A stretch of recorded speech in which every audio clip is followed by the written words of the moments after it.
اس سے پہلے بات آئی تھی پیچھے صلح حدیبیہ، کافروں میں مکے کے کافروں میں مدینے کے مسلمانوں میں صلح ہو گئی تھی، کمپرومائز ہو گیا تھا. تو کچھ شرائط اس میں بہت سخت بھی تھے، لیکن پھر بھی مسلمان لوگ مان لیے اسے.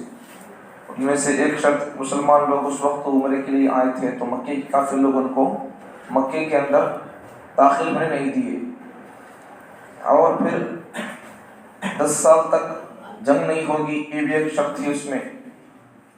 اور اسی طریقے سے اس سال تم عمرہ نہیں کرو گے، اگلے سال تم عمرہ کر سکتے ہو، وہ بھی 3 دن تک رہنے کی اجازت، اگلے سال وہ بھی، اس سال تو عمرے کی پرمیشن نہیں ہے. ایسا اور بھی سخت قانون تھے.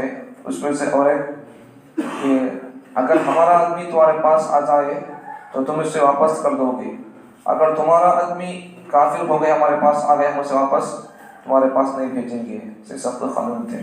تو اس کے بعد اب یہ جو صلح ہوئی ہے آپس میں، کمپرومائز جو ہوا ہے، تو اس کمپرومائز سے مسلمانوں کو فائدہ ہوا کیا؟ صلح حدیبیہ سے مسلمانوں کو کیا فائدہ ہوا؟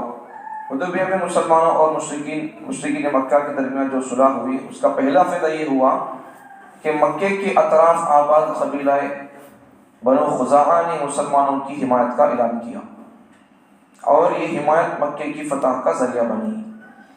مکے کے اطراف میں قبیلہ تھا بنو خزاعہ، تو یہ لوگ ہم مسلمانوں کے ساتھ کھڑے ہیں، کون آتا اور دیکھیں گے بول کر یہ بنو خزاعہ قبیلہ مسلمانوں کی مدد کے واسطے کھڑتا ہے بول کر انہوں اعلان کر کو ہے، ان کی مدد مل گئی مسلمانوں کو.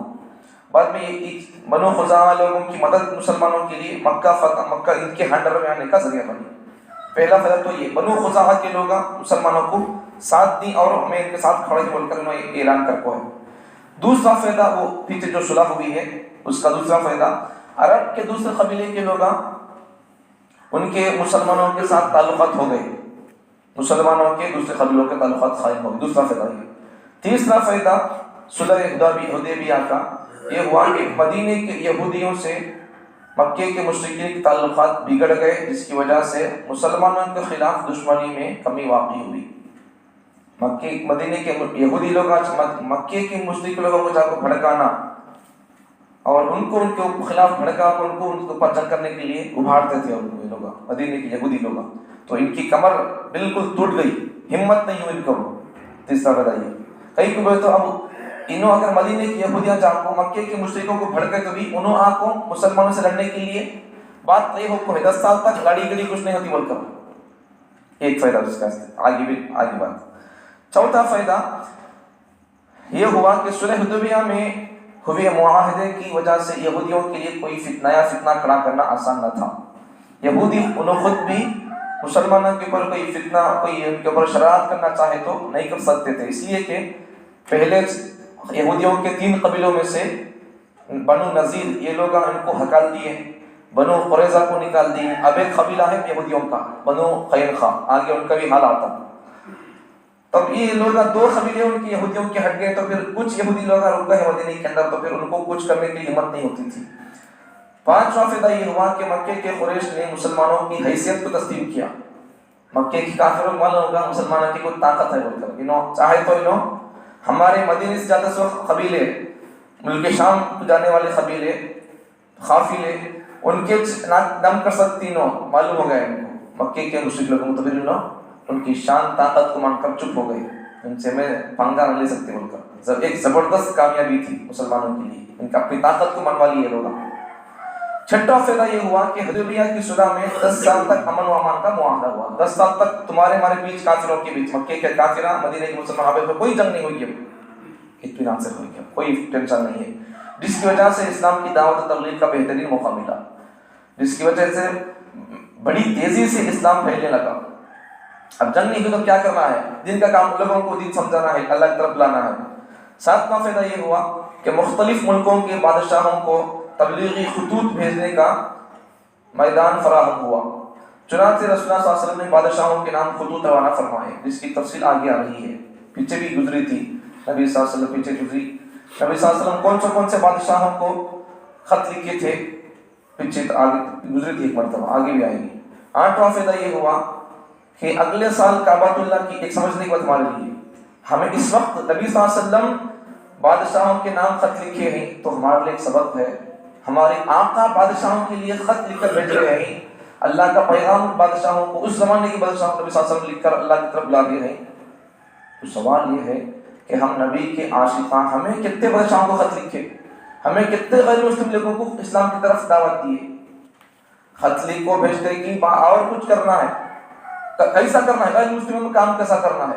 نبی صلی اللہ علیہ وسلم خط لکھو یہ کیے، بھیجے ان تک اللہ کا پیغام بھیجے۔ تو اس وقت کی مسلمانوں کو کیا غیر مسلموں کو اسلام کی طرف لانے کی ذمہ داری نہیں ہے کیا؟ ہے۔ طریقہ کیا ہے اس کا؟ طریقہ اس کا انشاءاللہ کبھی تفصیل سے بتاؤں گا، لیکن شاید میں کچھ باتیں سمجھیں۔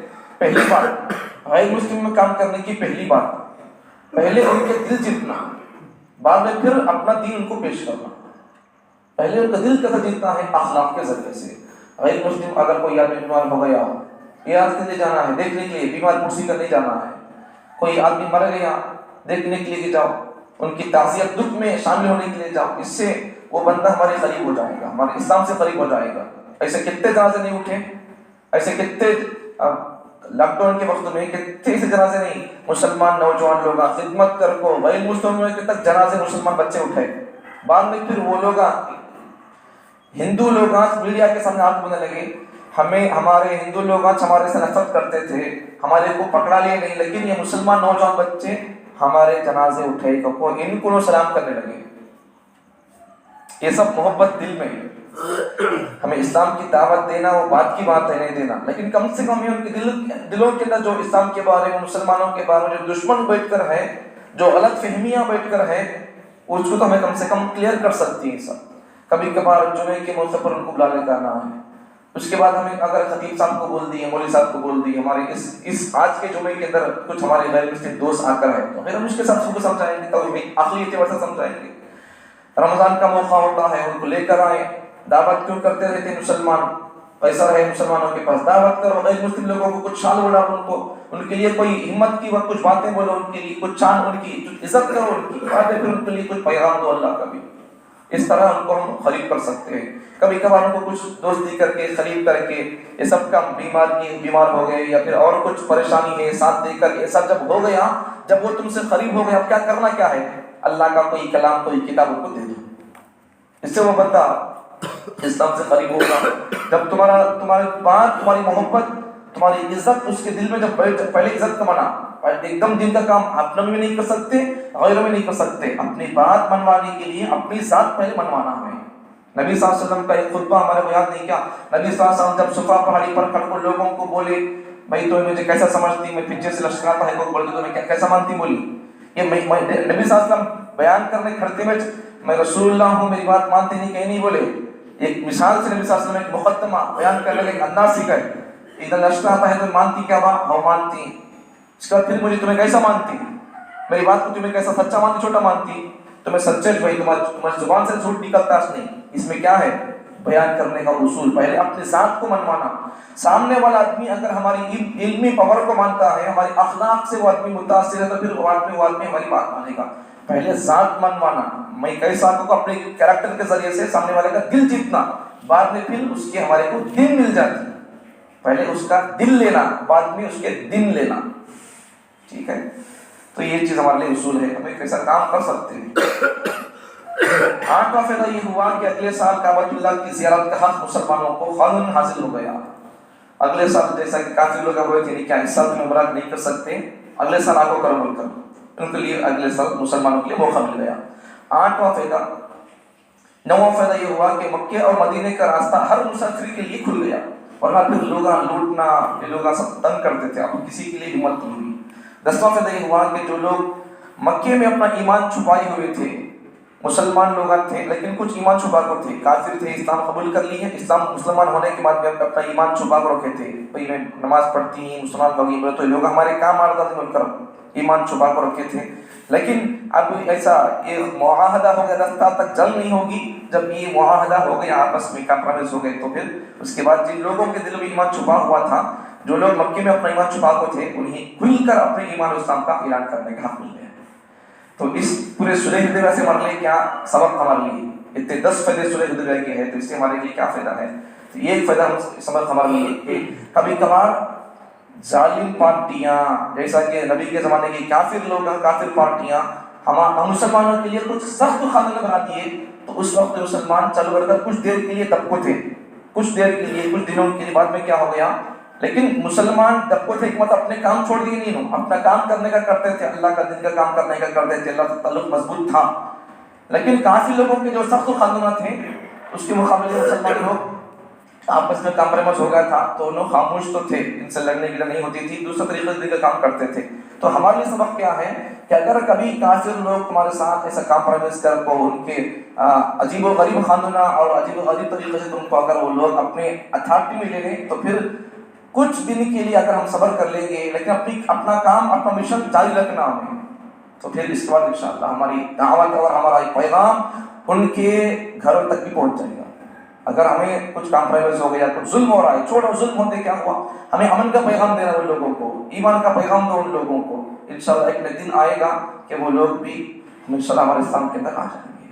اللہ تعالیٰ ہم تمام کو نبی صلی اللہ علیہ وسلم کی سیرت سے ہم کو جو سبق مل رہا ہے صلح حدیبیہ کے ذریعے سے، اللہ تعالیٰ ہم تمام کو اس سے اپنے اندر ایک سبق لینے کی توفیق عطا فرمائے، دین کی خدمت کا کام غیروں تک بھی کرنے کی توفیق عطا فرمائے۔ سبحان اللہ۔